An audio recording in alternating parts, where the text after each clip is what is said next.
self-identify as being white. Please raise your hand if you are a white person. Okay, cool. White people do not get nervous. All right?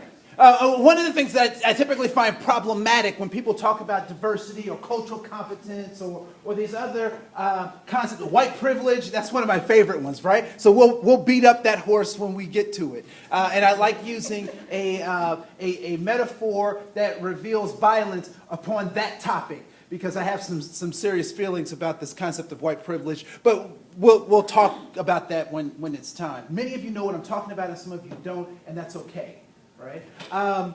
But white people typically get nervous when we have this conversation, because what typically is the result of the conversation when we talk about diversity or cultural competence with white people? That white people are the oppressor. They are evil. They are mean. And that people of color are what? We're victims. Or we're noble because we suffered through the mean white man's oppression. I want you to just take a second in yourself. And I want you to think about all of the bad things that you can say about another group. All the stereotypes, all the idiosyncrasies that other group has, right? So that group of people, they're drunks. That group of people, they are thieves. That group of people are lazy and they use too much of welfare.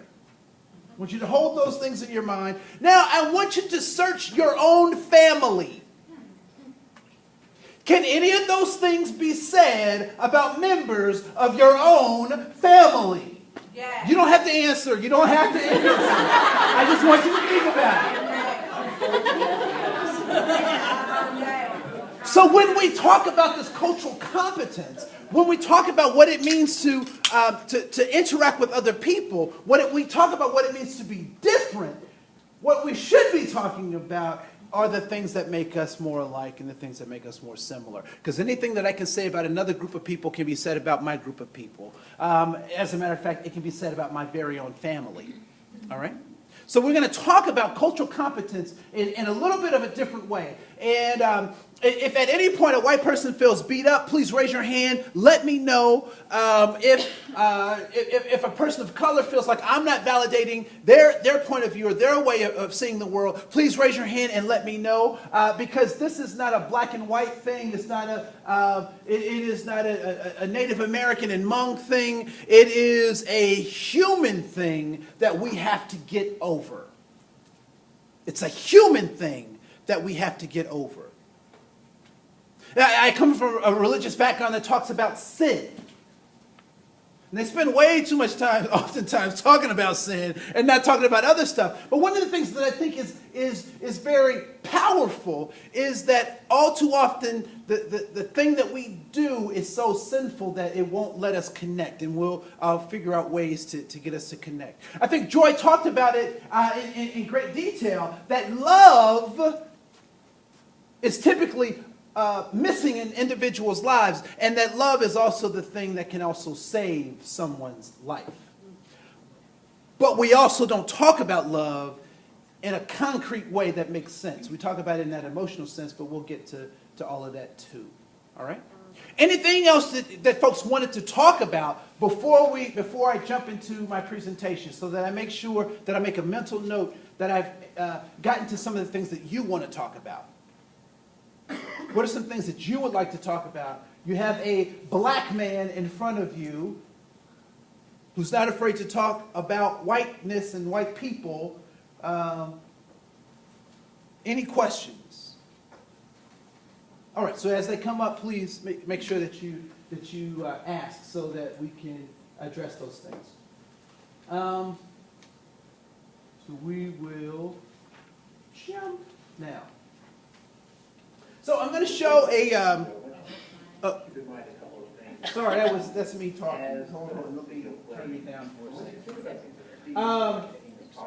So I'm going to play a video. Ignore my other voice. Or maybe we'll listen to it. Let me see, what am I saying? What is he implying about the journey, the civil rights movement, about what it means to get to our destination? And what is it that he's actually expecting us to do once we arrive at our destination? So sit back, watch this video, and just think about what is he asking us to do? What is he declaring about himself, and what are his goals for us?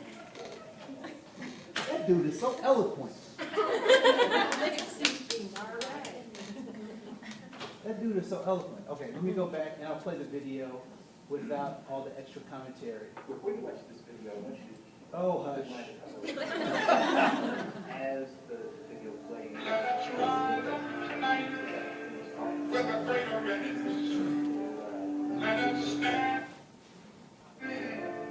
With a greater determination, Technology. let us move on in these powerful days. These days and times will make America what it ought to be. We've got some difficult days ahead, but let us never give up, because I've been to Mountain Top. I'm looking for, I see the promised land.